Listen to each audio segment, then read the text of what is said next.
안녕하세요. 한 주간 잘 지내셨나요? 오늘은 저랑 이상스쿨에서 뜨거운 반응을 보였던 두 가지 이슈에 대해 이야기해보려 합니다. 그럼 이상스쿨의 탑2 지금 만나보겠습니다. 현재 한국이 IPEF 참여를 시작으로 나토회의 참석까지 하자 중국은 한국의 행동에 강력한 경고를 하기 시작했습니다. 그런데 중국이 유독 한국에 대해서만 반발을 하는 것이 이해가 가지 않는데요. 앞서 중국은 우크라이나 사태 직후에 러시아가 서방의 제재를 받는 것을 보더니 국제사회에서 몸을 사리는 모습을 보였습니다. 중러 연합이 이어지던 가운데 당연히 러시아가 쉽게 이길 것으로 생각하다 사태가 장기화 국면에 들어가자 당황한 것입니다. 전문가들은 우크라이나 사태가 장기화가 된 이유 중 하나는 중국이 베이징 올림픽을 이유로 러시아의 시기를 늦춰달라고 부탁했기 때문이라고 했습니다. 올림픽이 끝나자 날씨가 따뜻해져 라스푸티차 등 지형에 변화가 있었기 때문입니다. 러시아는 이후 사태가 장기화되자 중국에 도움을 요청했습니다. 하지만 미국은 중국의 러시아를 도우면 대가를 치를 것이라며 강력한 경고를 했습니다. 이에 중국은 가뜩이나 코로나로 경제가 말이 아닌데 서방의 제재까지 가해지면 감당이 안 될 것으로 보고 러시아에 직접적인 도움을 주지 않는 모습이었습니다. 따라서 당시 세르게이 라브로프 러시아 외무장관이 탄 러시아 정부 항공기가 중국 베이징을 향해 가다가 모스크바로 회항했다는 보도까지 나왔습니다. 사실 이때까지만 해도 서방의 제재로 인해 러시아는 힘을 잃을 것이라고 예상했습니다. 그런데 러시아는 곧바로 전술을 바꿨고 결국 러시아로 주도권이 넘어간 상태입니다. 물론 러시아가 1918년 볼셰비키 혁명 이후 104년 만에 처음으로 디폴트에 빠졌다고 하지만 로이터에 따르면 드미트리 페스코프 크렘린궁 대변인이 이날 기자들과 만나 러시아가 5월 만기 채권 이자를 상환했으나 서방의 제재 때문에 국제 예탁결제 회사인 유로클리어에 막혔다며 이런 상황을 디폴트라고 부를 근거가 없고 이자 대금이 입금되지 않은 것은 우리 문제가 아니다라고 주장했습니다. 이처럼 자원부국인 러시아는 사태 장기화 국면에서도 서방의 제재를 애초에 받아들이지도 않는 모습입니다.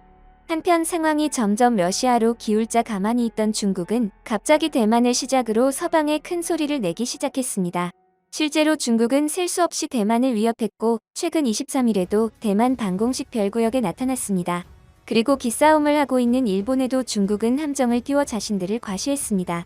이처럼 러시아가 서방의 제재에 타격을 받지 않자 중국도 다시 국제사회에서 힘을 과시하기 시작한 것입니다. 그런 와중에 중국은 한국을 향한 발언을 하기 시작했습니다. 한국은 누리호 발사를 성공시키며 선진국들의 관심을 한몸에 받고 있어 서방국들이 가장 협력하고 싶어하는 국가라고 말했습니다. 그러다 한국의 나토회의 참석이 확정되자 중국의 반발은 더욱 거세졌습니다. 체스판 위 강대국의 조례에 불과하다. 중국이 오는 29, 30일 스페인 마드리드에서 열리는 북대서양 조약기구 나토 정상회의에 참석하는 한국을 향해 연일 불편한 심기를 드러내고 있습니다. 중국과 거리를 두고 미국과 친밀한 행보를 보이는 한국을 향해 경고성 발언을 한 것입니다.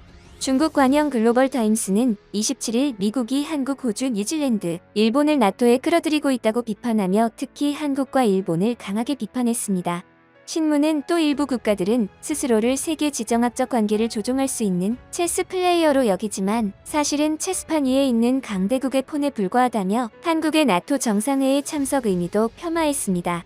중국이 한국의 나토회의 참석에 강한 어조를 보이자 존 커비 백악관 국가안보회의 전략소통조정관은 언론 브리핑에서 중국이 한국의 나토 정상회의 참석에 반발하는 것과 관련해 중국은 한국이 어떤 회의에 참석하는지에 대한 거부권을 갖고 있지 않다고 지적했습니다.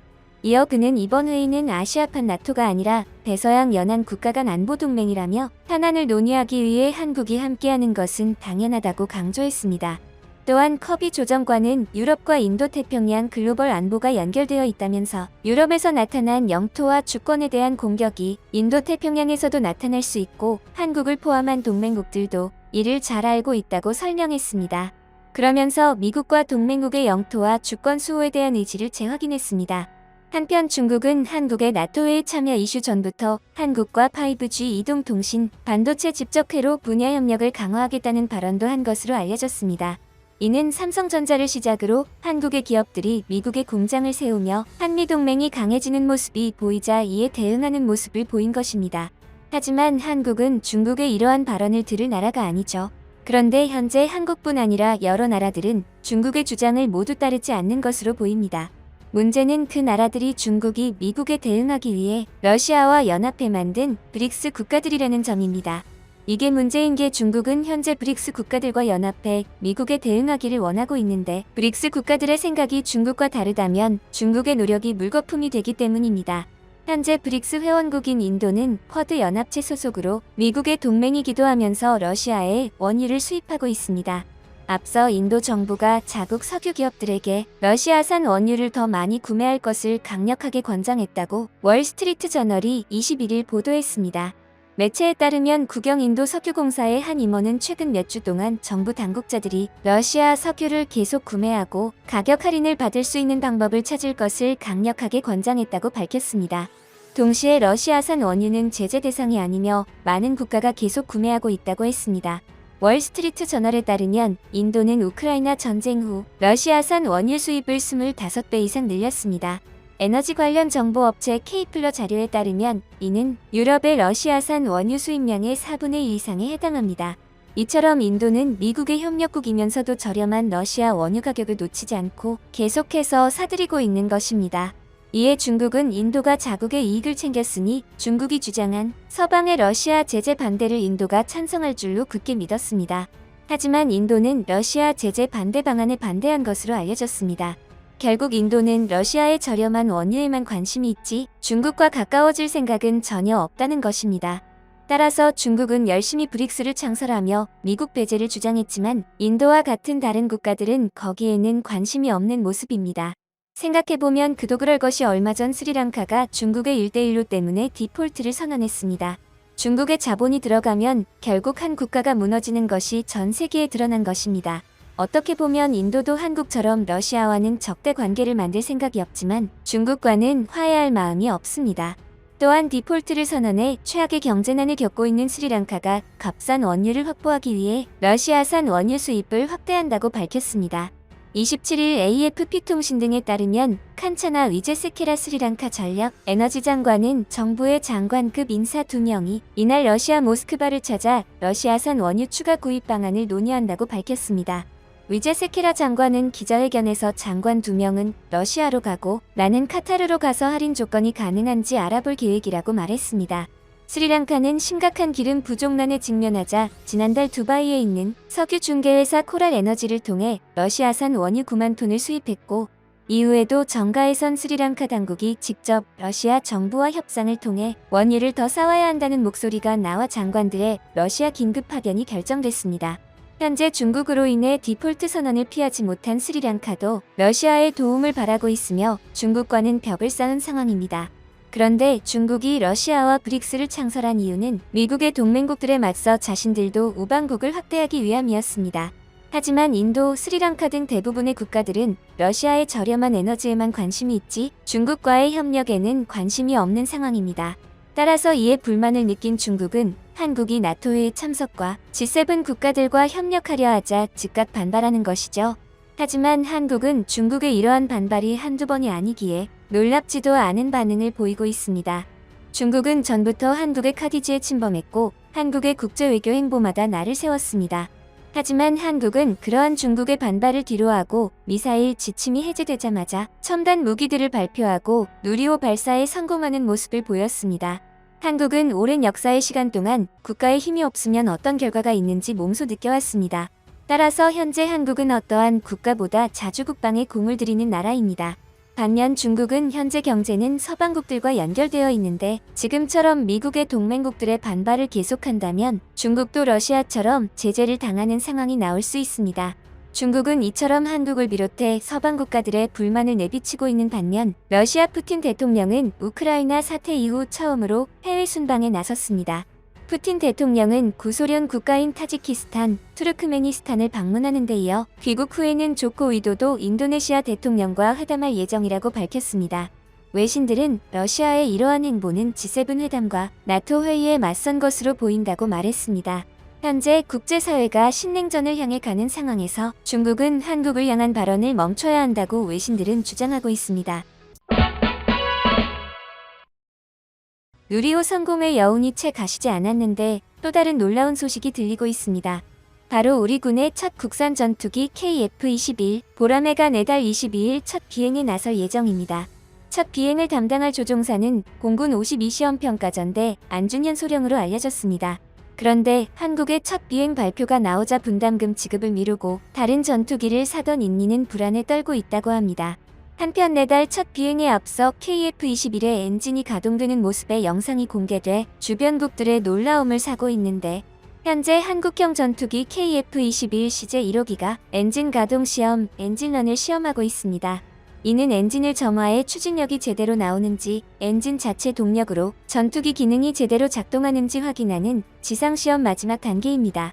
먼저 조종석에 올라탄 운용 요원이 통제실과 연락하며 각종 경고 등이 정상 작동하는지부터 확인합니다. APU 파이어, 레프트 라이트 파이어, 라이트 들어오고 이후 엔진 가동이 시작됩니다. 이 과정을 보도한 MBC 뉴스 기자는 뜨거운 열기와 함께 엔진에서 전해지는 강력한 진동을 고스란히 느낄 수 있고 귀마개를 꼈는데도 엄청난 소음에 귀가 먹먹해질 정도였다고 전했습니다. 이어 김찬조 KF-21 시험기획팀장은 조마조마하고 있는데 불꽃 색깔이 하얀색, 파란색 쫙 뿜어져 나갈 때 울컥했죠. 아, 이제 잘 끝나겠구나 싶더라고요. 라고 말했습니다. 이렇게 최대 출력 시험까지 성공적으로 마치면서 마침내 엔진 검증도 끝났습니다. 개발에 착수한 지 11년, 첫 비행을 위한 마지막 관문을 넘은 것입니다. 이처럼 한국이 KF-21의 비행을 앞두자 주변국들은 말도 안 된다는 반응을 보이고 있습니다. 그도 그럴 것이 현재 미국과 중국을 제외한 국가들은 5세대에 버금가는 전투기는 개발조차 엄두를 내지 못하는 상황이기 때문입니다. 하지만 한국은 미국과 러시아처럼 무기 선진국들에 비해 터무니없이 적은 인원과 예산으로 불가능해 보이는 일들을 해내고 있습니다. 정말 자본의 격차를 순수 기술과 노력으로 대체해 주변 국가들이 부정할 수 없는 상황인 것입니다. 그런데 외신들은 한국이 KF-21의 개발 속도가 당초보다 빨라진 것에 의문을 가졌는데요. 이는 그동안 한국 공군력 향상에 있어 발목을 잡는다던 노후 전투기 교체에 대한 목소리가 커지고 있기 때문입니다. 우크라이나 사태 이후 신냉전 시대가 고조되며 어느 때보다 공군력이 중요해졌고 2000년 이후 발생한 공군 항공기 추락사고 37건 중 51.4%인 19건이 F4, 팬텀, F5, 제공호 등 노후 기종에서 발생해 노후 전투기 조기 교체가 절실한 상황입니다. 이에 7일 국회에서 진행된 세미나에서 공군의 FA-50 추가 확보, FX 2차 사업 추진 KF-21 초도 물량 추가 확보가 거론되었습니다. 결국 한국 공군의 상황만 봐도 하루라도 빠른 개발이 요구되자 발빠르게 비행 일정이 잡힌 것으로 보여집니다. 물론 빠른 속도가 정답은 아니지만 원래 한국은 정해진 날짜보다 빨리 개발하는 것으로 유명합니다. 한편 한국의 KF-21 비행 발표에 인도네시아만큼 일본도 논란 상황이라고 하는데요. 원래 일본은 미국의 로키드 마틴과 5세대 전투기를 개발하려고 했는데 높은 가격과 불투명한 기술 이전으로 미국이 아닌 영국과 공동 개발하기로 했습니다. 일본의 영국과의 협력은 미일 동맹을 강조하는 일본으로서는 다소 파격적인 결정이었습니다. 하지만 영국과도 공동 개발이라는 측면에서 이번에는 핵심 기술 공유가 확실히 될지 개발 비용이 눈에 띄게 절감될지는 아직 공개된 게 없습니다. 또한 일본은 현재 5세대를 넘어 6세대를 원하는 것으로 알려졌는데 6세대 전투기는 미국에서조차 아직 뚜렷한 실체가 없습니다. 미국의 설계로 6세대 전투기는 광범위한 레이더망에서 탐지되지 않는 뛰어난 스텔스 성능과 다수의 무인기를 통한 멀티 전술 기동 및 협동 교전 능력 등 고도화된 기술을 필요로 하는 것으로 알려졌습니다. 일본이 이러한 6세대 전투기를 영국과 개발하는 것을 원하자 일부 누리꾼들은 공동 개발은 참여국의 요구를 반영하면서 비용이 크게 상승하게 됩니다. 6세대를 진짜로 구현할 능력이 있는 나라는 현 지구상에 미국이 유일하다고 봅니다. 미국도 컨셉이 확실하게 정해지지 않은 6세대를 5세대도 만들어보지 못한 두 나라가 등의 반응을 보였습니다. 이러한 반응이 이어지자 일본 내부에서는 결국 이럴 거면 왜 영국과 공동 개발을 하냐, 괜히 미국과 개발을 취소해 이미지만 나빠졌다며 영국과의 개발을 우려하고 있습니다. 일본이 이처럼 6세대 전투기를 만들겠다며 뜬구름을 잡는 동안 한국은 필리핀부터 폴란드, 동유럽 시장까지 전투기를 수출하며 발을 넓혀가고 있습니다. 하지만 KF-21 비행을 앞둔 지금 인도네시아 문제는 여전히 해결되지 않고 있습니다. 솔직히 이제는 인도네시아가 분담금을 내지 않는 것에 대해선 놀랍지도 않고 화도 안 납니다. 그래서 우리 정부는 인도네시아 측과 지난해 11월 협의를 통해 기존 계약대로 분담금을 내기로 했으며 분담금 중 약 30%를 현물로 납부할 수 있도록 허가했습니다. 그런데 정말 납득할 수 없는 것이 한국에는 돈이 없다며 분담금 납입을 하루 이틀 계속해서 미루면서 다른 국가들의 전투기는 잘도 산다는 것입니다. 인도네시아는 올해 6월 프랑스 다소사의 라팔 전투기 6대를 구매했습니다. 당시에 인도네시아가 라팔 전투기를 구매하기로 하면서 KF-21 사업에서 손을 떼려는 것이 아니냐는 우려가 제기됐는데 인도네시아는 그렇지 않다고 했습니다. 인도네시아는 프랑스의 라팔 전투기는 구매하면서 한국에 분담금은 내지 않았습니다. 그런데 인니는 라팔 전투기를 42대 구매한 데 이어 지난 5월 미국산 F-15EX도 도입하는 것으로 밝혀졌습니다.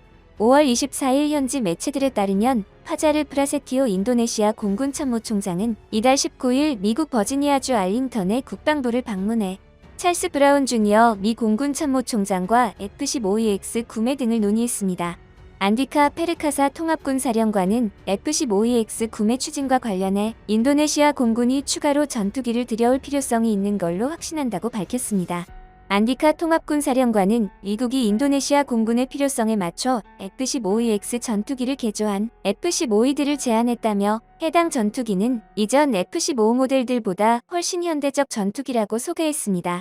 이에 대해 방산 전문가들은 인도네시아가 F-35가 아닌 구형 F-15를 들여오기로 계약한다면 이는 미국 측이 기술 이전 등 상당한 인센티브를 제시했기 때문으로 추측했습니다. 이처럼 인도네시아는 미국의 F-15EX를 사면서 한국에는 분담금 8천여억 원을 지급하지 않았습니다. 인도네시아의 이러한 행보에 한국방위사업청과 한국항공우주산업카이는 2026년에 완료될 한국과 KF-21 공동개발 사업과 전투기 완제품 구매 추진은 별개라고 말하지만 속이 타들어가는 상황인 것으로 보입니다. 실제로 인도네시아 국방부는 연체금 상환을 위해 재무부에 예산을 신청했으나 재무부가 코로나19 대응 등으로 예산이 부족하다며 좀 더 기다려달라는 입장인 것으로 전해졌습니다. 결국 인도네시아는 처음부터 한국과의 공동개발은 뒷전이었으며 사고 싶은 전투기는 따로 있던 것입니다. 라팔 전투기와 F-15EX를 연달아 구매하는 모습만 봐도 돈이 없어서 분담금을 안 내는 것이 아니라 그냥 KF-21에 돈을 쓰기 싫은 것입니다. 그럴 거면 공동개발은 왜 시작한 것인지 정말 화가 나는 상황인 것이죠. 인도네시아는 일단 한국과 공동개발을 해놓고 당장 쓸 수 있는 전투기를 구매하고 나중에 KF-21이 정식 출시되면 도입할 계획이었는지 모르겠습니다만 프랑스와 미국도 구매를 한 것이지 아직 인도되지는 못했습니다. 그리고 미국과 유럽 국가들은 실제 양산되어 인도되기까지 상당한 시간이 걸리는 것으로 유명합니다. 이러한 점 때문에 현재 안보의 위협을 느끼는 폴란드도 미국의 전투기를 포기하고 36개월 이내에 인도될 수 있는 한국산 전투기를 구매한 것으로 알려졌습니다. 폴란드가 한국을 선택한 이유만 봐도 전투기가 36개월 이내에 인도되는 것은 한국 외에 그 어떠한 국가도 할 수 없는 일입니다. 그러니 결국 인도네시아가 KF-21을 무시하고 구매한 라팔 전투기와 F-15EX도 36개월 이내에 인도될 일이 없으며 언제 인도될지도 아무도 모르는 상황인 것입니다. 상황이 이렇게 되자 국내 네티즌들도 이럴 거면 차라리 분담금을 포기하고 인도네시아와 공동개발을 중단하는 게 낫다라고 말합니다. 한편 KF-21은 개발을 시작한 이후 성능 목표치가 상향 조정되면서 4.5세대 중 최상급으로 5세대 전투기에 필적하는 수준이 됐습니다. 현재까지 알려진 재원을 종합하면 전반적 성능은 유럽 유로파이터 타이푼, 프랑스 라팔, 러시아 Su-35를 능가할 것으로 기대되는 수준입니다. 이러한 사실이 알려지며 프랑스의 라팔을 구매한 인도네시아가 불안해하는 상황인 것이죠. 현재 KF-21은 추후 성능 개선형 모델 기획까지 발표한 상황입니다. 공대공 전투 능력만 지닌 블록1 버전, 공대지, 공대함 능력을 갖춘 다목적 전투기 블록2 버전, 그리고 2030년대 초 추가 성능 개량을 통한 블록3 버전도 검토하고 있습니다. 만약 블록3가 성사된다면 중거리 공대공 미사일 2발과 소형 활공 유도폭탄 SDB 4발을 갖춘 5세대 전투기가 됩니다. 하지만 현재 상용화 가능성이 높은 KF-21, 블록1-2도 내부 무장창이 없다는 점만 제외하면 거의 모든 성능이 5세대 스텔스 전투기 수준에 가까운 것으로 알려졌습니다. 더불어 한국의 완제기인 T-50과 FA-50은 이라크, 필리핀, 태국 등에서 맹활약하고 있으며 우크라이나 사태로 발등에 불이 떨어진 동유럽 국가인 폴란드, 체코, 헝가리, 오스트리아, 크로아티아, 핀란드 등과 말레이시아, 콜롬비아 노후 경공격기 교체 사업에서도 한국산 완제기 수출이 날개를 단 상황입니다. 한국은 현재 경공격기와 더불어 5세대에 가까운 4.5세대 전투기 비행을 앞두고 있으며 예정대로 돈만 제때 냈다면 KF-21에 공동으로 이름을 올릴 기회를 인도네시아는 스스로 차버린 모양이 됐습니다.